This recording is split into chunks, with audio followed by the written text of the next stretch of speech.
da região do antigo Reino Sosso, acabou sendo encapado o reino de Mali e, consequentemente, unificado a este Reino Sosso. No processo de conquista, Sumanguro Kante assassinou toda a família de Naré Famagan, com exceção de um único filho, Sundiata Keita. E em pouco tempo, Sundiata Keita tornou-se um guerreiro, assumindo o título de Maridjata, que quer dizer príncipe leão. Mali, origem do termo Mali quer dizer leão e Djata quer dizer príncipe, o príncipe leão, que acabaria sendo a simbologia maior do Império Malinense, o Império de Mali, que seria o poder do leão, o rei leão, que acabaria conquistando o território e formando um importante reino. É aí, a partir daí que se forma o Reino do Leão.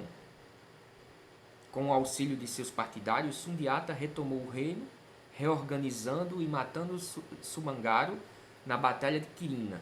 Isso ainda lá pelos idos do século XIII, próximo à atual Bamako.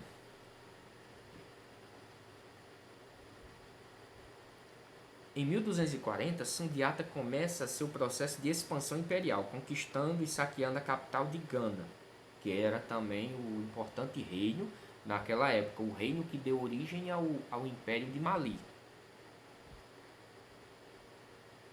Depois dessa conquista, desse saque da conquista da capital de Gana, o Império de fato é que se formou. Expande o poderio de Mali, tanto militar quanto economicamente, incentivando a produção de algodão, a mineração de ouro e o comércio de peles, incenso, marfim e outras preciosidades da África. Essa seria a base do desenvolvimento do Império de Mali, a importância das práticas comerciais das principais mercadorias existentes no continente africano, principalmente ouro e marfim. Em 1255, Sundiata é assassinado à traição com uma flechada. Seu legado foi a construção de um dos maiores reinos da África subsaariana, Mali, o Reino do Leão. Os soberanos de Mali usavam o título de Mansa, ou seja, representação da palavra rei.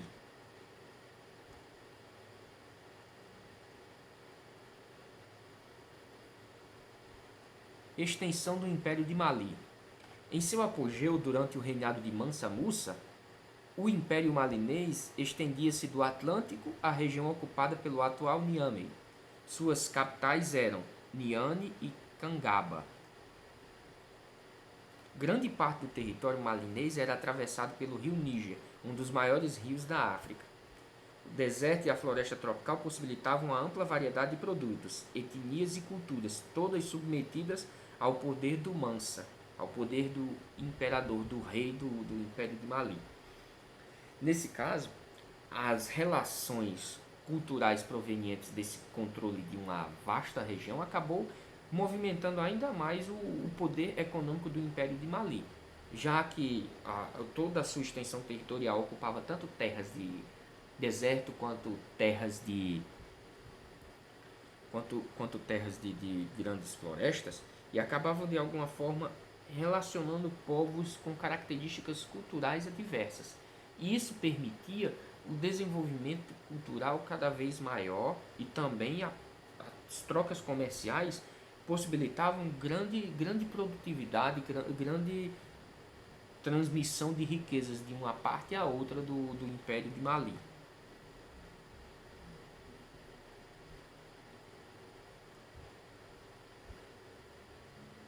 Economia. Comércio marítimo e transsaariano, possibilitado pela grande variedade de mercadorias, fez com que as transações comerciais alcançassem a Europa. Isso mostrava a grande importância do Império de Mali. Era tão desenvolvido eram tão desenvolvidas as suas atividades comerciais, que mesmo sendo um reino africano de relativa distância em relação à Europa, ele acabou chegando de alguma forma a permitir trocas comerciais até mesmo com o continente europeu. No auge do poder de Mali, Mais de 12 mil camelos percorriam as rotas comerciais que ligavam Mali ao Cairo. Como falei anteriormente, o norte da África era bastante controlado pelas rotas comerciais que se interligavam diretamente com o Império de Mali. Entre os produtos comercializados eram encontrados tecidos, ouro, conchas cauris, artefatos de metal, madeira e pedra, drogas tropicais, animais raros, plumas, peles, marfim, noz de cola, vinho de palma. Isso gerava uma riqueza sem precedente ainda para os reinos africanos que haviam se formado até então. Era uma produção de riqueza muito grande e acabava gerando um poder que até mesmo os reinos da Europa não tinham ainda nesse período. Portanto, o próprio Império de Mali chegava a ser mais poderoso do que os reinos europeus da época. Cultura.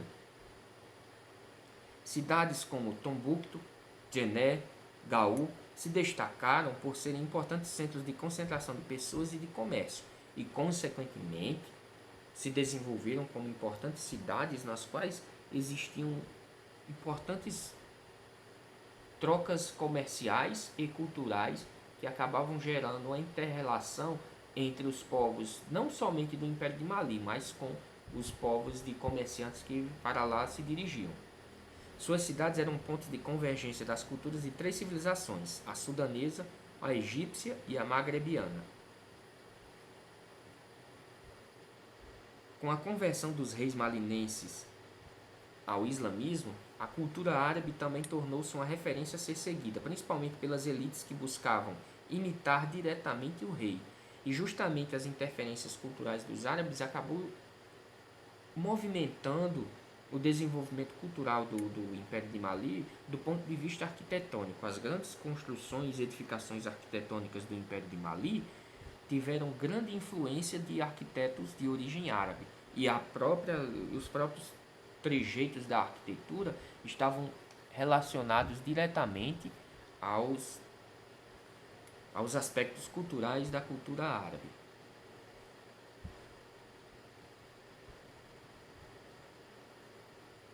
Nas artes, a música possui elementos rítmicos tradicionais africanos com elementos árabes. Danças tradicionais até hoje em dia mostram a riqueza da cultura malinesa. No teatro destacam-se a utilização de bonecos, fantoches que encenam histórias tradicionais e cômicas. Na poesia, os poetas eram celebrados principalmente os que se dedicavam a narrar os feitos da realeza. A poesia épica, a poesia do poder, da realeza dos imperadores, dos nobres.